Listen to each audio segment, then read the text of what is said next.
Hello, ladies and gentlemen. I am Spoddington. I'm going to be joined by Nature. Today, here on Chaos TV, we are going to be hosting the I-50, the Insomnia50 qualifiers, which will be an interesting online tournament we have in the first game we've got coming up. Perilous Gaming Void. No, yes. Perilous Gaming Void, right? Because there are 3 Perilous Gaming teams versus For the Win Esports plextor.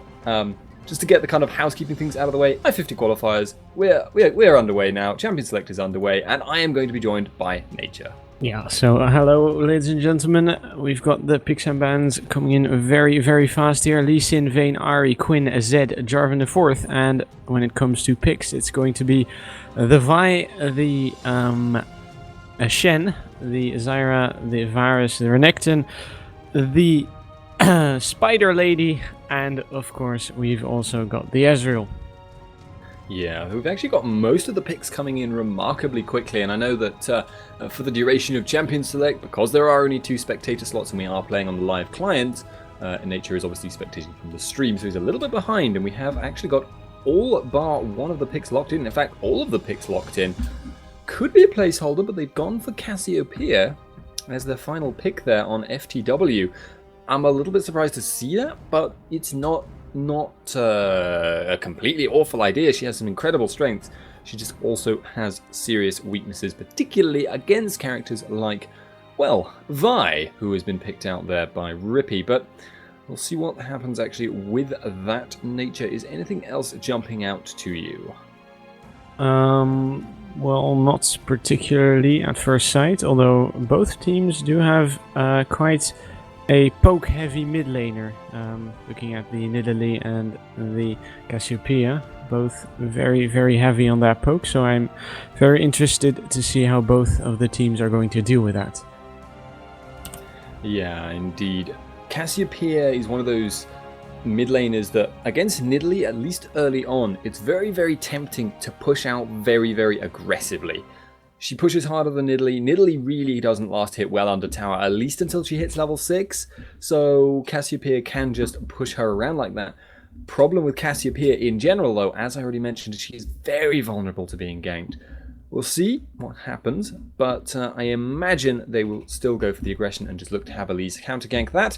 Though, ladies and gentlemen, there is actually a delay timer, so we will be just going into a quick break while that ticks down. And also welcome, because I know we started without much fanfare today. There was a little bit of an organizational thing going on there, but regardless, we'll see you after the break.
Alright, ladies and gentlemen, welcome back to the I-50 qualifiers. We've had both teams just running into each other here and backing off really quickly. Anyhow, I'm here with Spuddington. Hi, Spuddington. Hey man, how you doing? It's looking interesting. That was a level 1 fight where FTW were very much on the aggression there. They were invading the enemy jungle and they did manage to put down one ward. Only going to cover a small area and it's actually quite easily bypassed and was most likely spotted when it was put down by that Explorer ward you can see. So going to be an interesting factor in the Vision game, but not actually that valuable on this occasion. So Thresher walking into the enemy jungle very bravely and puts down some traps, but actually got to say the level 1 fight probably didn't favour FTW there. Alright, so now everyone heading back to their lanes as Shag got his blue buff right there.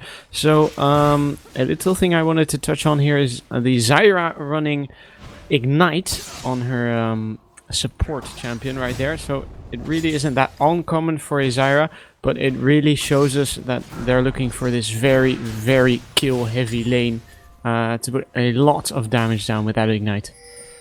Yeah, to talk a little bit more about that, the reason you tend to run Ignite on a support is if you think you have kill potential on someone, because in an all-in situation where you're both the duo lanes are just throwing everything they've got at each other, Ignite will outdo Exhaust in straight-up damage trades. Because Exhaust, yes, it will cut your damage down, you can always wait it out and make sure you're only getting a couple of auto attacks gimped. Whereas Ignite, that extra true damage is just, incredibly strong. I do actually also want to note that Vi is hanging around mid.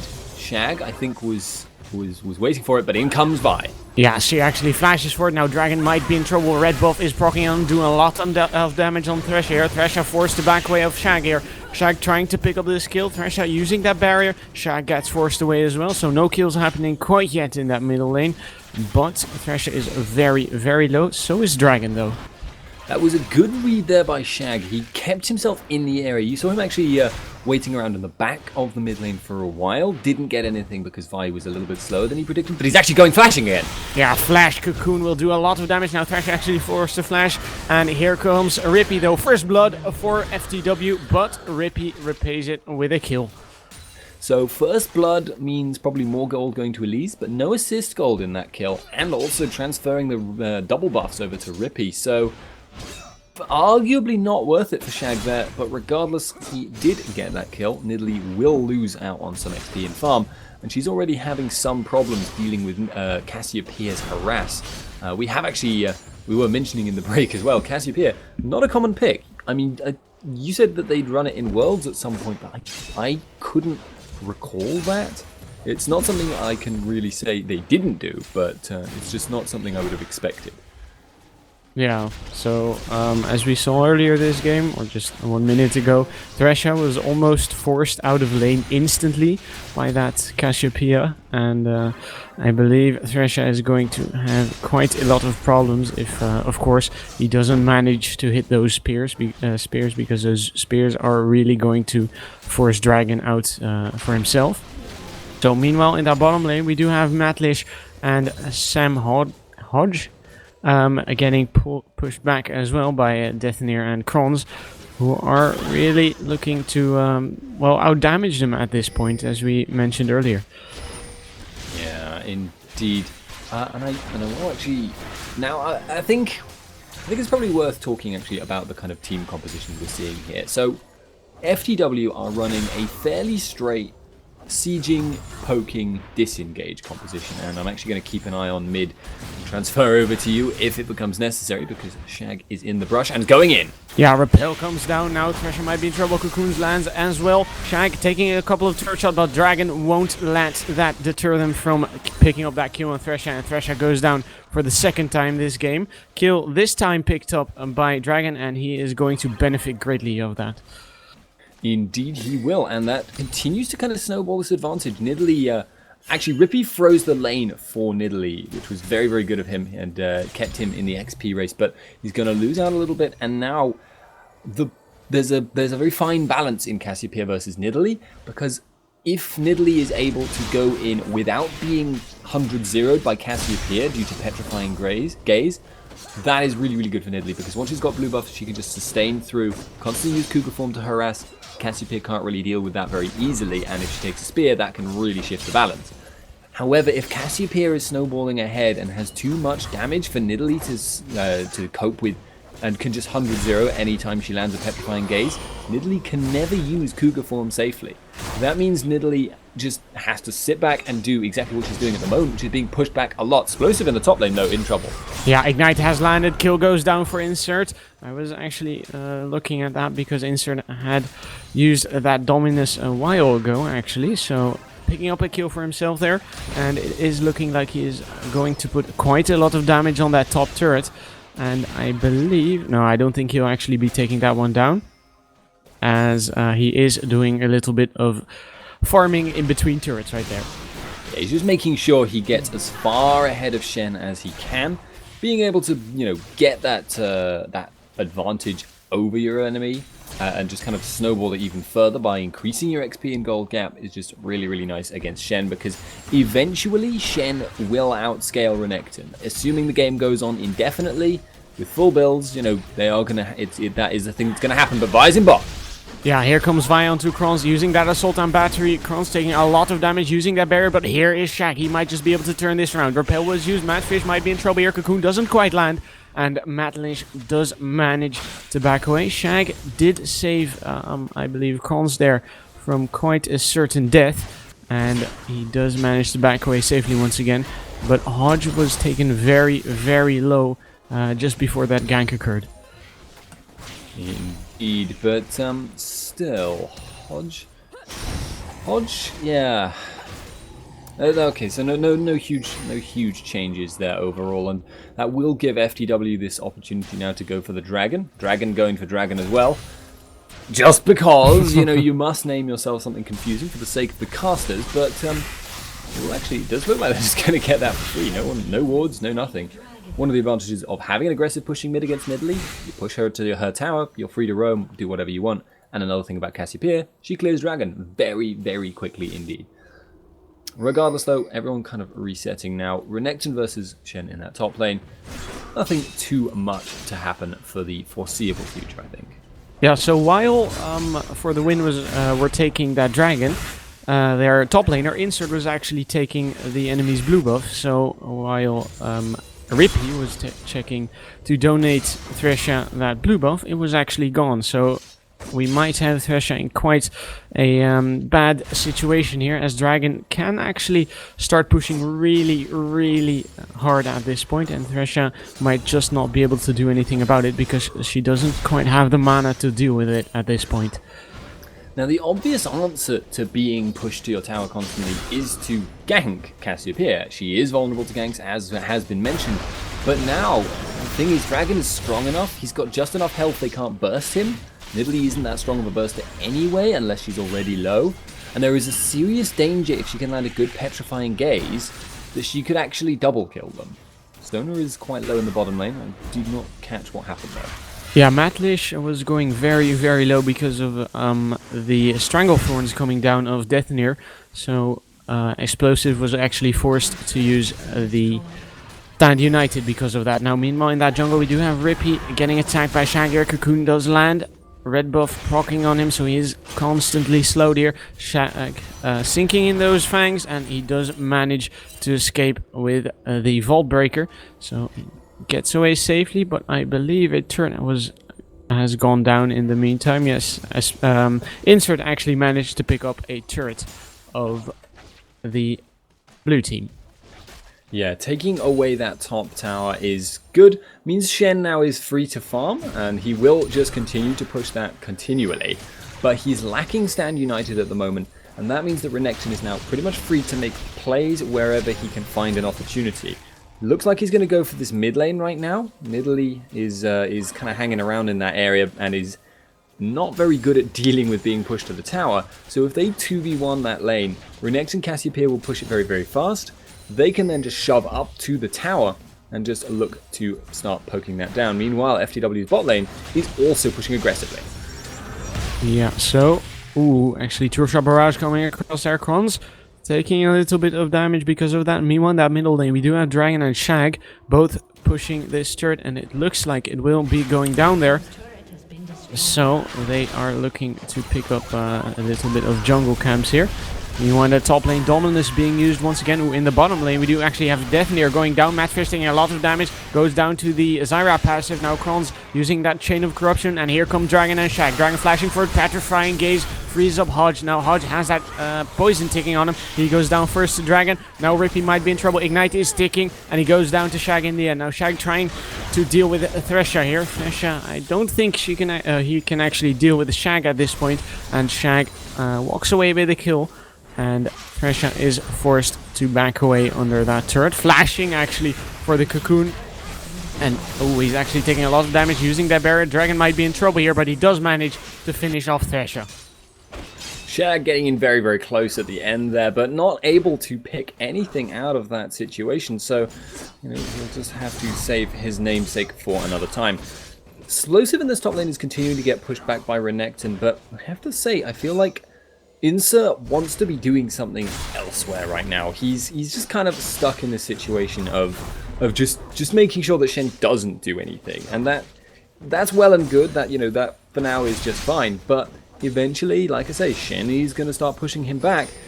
Not going to be for a good long time yet, though. So he's got a lot of time to play with, and maybe he's just waiting for the perfect opportunity to roam. And he is certainly applying a bit of pressure, so we may see someone from the team Explosive to head up there and give him a little bit of a relief, while the rest of this team just continues to function as they do as a four-man.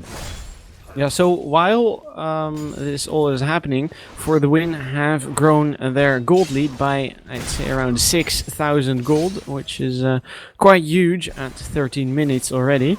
And now we have got 3 members of their team heading towards that top lane, maybe to deal with an Explosive at this point, or maybe just to push out that turret. Kron's Deathneer just checking if there's anyone close to them, while Dragon is pushing out that bottom lane. Okay, here they go, in towards that top lane, and it is looking like they will actually be taking down this turret here. Yeah, that is a nice group up there, because if Shen had stayed there, he could not have done much. They could have encircled him, they could have dived him, and that is a free tower, essentially. Now they are free to back away, because they are the ones with the vision control here. You'll notice there's almost no wards on the map here that are blue.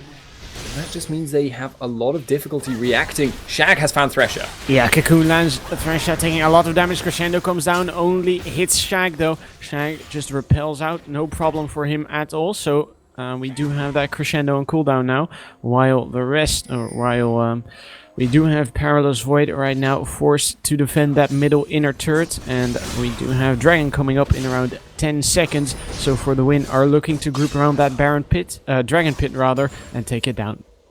And this is an awkward situation right now though for FTW. If Perilous decide to contest this, although it doesn't look like they're going to, they would have actually had a really good opportunity because Explosive had gone back, picked up his Sunfire Cape, and was actually able to outtrade Renekton. Oh, Kronz has... wow. He's dead. Yeah, so he quite literally blew up Thresher there. In the meantime, we do have Rippy going very, very low because of Dragon. Dragon, once again, showing why he actually chose that Cassiopeia, as Rippy almost bites the dust there. As I was saying, Kronz just used that Chain of Corruption and the Hail of Arrows to lock up Thresher and blew him up just within a couple of seconds, so no problem for him at all right there. We are standing at 8 to 3 kills at this point, and for the win, looking very, very strong. Indeed they are, with a nearly, well, about 8,000 gold between the two teams. That's really getting to the point of being alarming, and you can see the map control. You can see each individual lane is functioning very, very well, and the key part of this, I think, is that Nidalee is really, really not doing well at all. That means they have very little counter to the poke that will come out of FTW, because yes, they can throw spears in return, but they're just not going to do enough damage to really deplete FTW, who've also got some pretty good sustain, and have Elise, who can use Spiderlings to block spears. So there's a really, really strong poke potential, which is actually going to go working against Nidalee. And Nidalee, if she's not winning the poke war, really does not contribute a lot, because she just doesn't have anything else unless she's in Cougar form, and if she's in Cougar form, she's very likely to end up dead. Oh, that piercing arrow doing so much damage on Thresher right there, as he hits a Spiderling. Now Rippy might be in trouble here, as Shag repelled over the wall, but Insert isn't looking to follow that up. Now Shag running into Rippy once again, Fang sinking in right there. Rippy now forced the Vault Breaker over the wall as Shag returns, as we do have that Shadow Dash coming out of Explosive, and Explosive does get away, but for the win, do manage to counter that by actually taking down this middle turret. Shag actually finishing off Matlish right there. Now Thresher might be in trouble as the repel comes down, but Shag just backs away, and now they're looking to take down this inhibitor turret. Yeah, they are just pushing really, really hard and caught Thresher. Yeah, here comes the Chain of Corruption. Thresher going down almost instantly because of that great piercing arrow of Kronz. Now they might just be looking to take down Hodge as well, but Hodge is because Hodge is having some real trouble dealing with those poisons of Dragon. So right now, second siege starting on this inhibitor turret, 5 versus 2. Stranglethorns come out. Rippy doesn't quite die yet, and piercing arrow does manage to finish him off. Great piercing arrow once again. Dragon picks up the Shen right now, looking for that kill on Matlish. Matlish does manage to get off that Crescendo, but it isn't quite enough as he bites the dust right after. Now Hodge is looking to defend that turret desperately. Piercing arrow getting charged up once again. Doesn't quite hit this time, and it is looking like the inhibitor is going down. Yeah, this is just getting ridiculous at this point. I mean, FTW took control of this game really, really early on. Their lanes have all kind of come out very, very effectively this time around. And although this is the best of 3, this is not looking good for the second game thus far, because in spite of having a fairly solid, decent chance in this game, it feels as though Perilous here just did not have what was necessary to fight against FTW. Maybe it was just one kind of snowbally game that worked against them, but gotta say, really impressed with FTW thus far. Their calls have been quick, calls have been very decisive, and they've been coming out on top in almost all of their small engages. You see now Shag just doesn't even care, taking away that blue. Yeah, so stealing the blue wolf right there. Matlish was just a little bit too late, as was Rippy. So right now we do have once again that for the win team grouping up near that middle lane, as we do have Dragon just a little bit behind. Matlish getting cocooned up. Here comes Rippy on towards Shag. Shag might be in real trouble here. Kronz is waiting next to him, throwing out that chain of corruption. Here comes a true shot barrage. Cocoon has landed on towards Rippy, and Kronz might be in real trouble here, using that barrier once again. But Rippy actually goes down as a result. Now Thresha almost hitting that spear on Shag, doesn't quite manage to connect it, and Shag lives to see another day. Indeed, another nice little... That was a little bit closer than you would have expected, but that's probably because Cassiopeia is committed in that bot lane, taking towers, taking objectives, winning the game, unfortunately for them. So FTW now have to kind of watch Dragon, but they just don't dare get aggressive on him because he can kill them so fast. And if you charge at Cassiopeia, you're putting yourself right into Petrifying Gaze range. Oh, and here he goes. Flash, Petrifying Gaze. Hodge might be in trouble. Dragon here looking for that double kill. Hodge taking so much damage. Double kill for Dragon right there as he backs away safely and is looking to start continuing this this push on that bottom inhibitor turret. Or he's actually backing away. Never mind. It's always like you wonder... Oh, Dragon is so dead. Yeah, Surely. Dragon Oh no. Almost going down. It is looking like he's going to escape. Rippy taking so much damage, and Dragon actually picks that one up. Are you kidding me, Dragon? Wow. And you wonder why people don't pick... you wonder why people don't pick Cassiopeia when you see games like this, where you see Cassiopeia just spewing out damage everywhere and just destroying people all the time. You just have to remember it's so comparatively easy to gank her sometimes. We'll see if they'll choose to go with that pick again, but certainly Dragon pulling a very nice pocket Cassiopeia out. We'll see what they choose to go for in the next game of the best of 3, though, because this is a best of 3. Perilous, though, have got to pull themselves together and kind of pull things out here. So, you know, we will see. I may have said those words a few times at some point, but regardless, guys, we were going into a quick break while we get the lobby up. So I'll see you after this.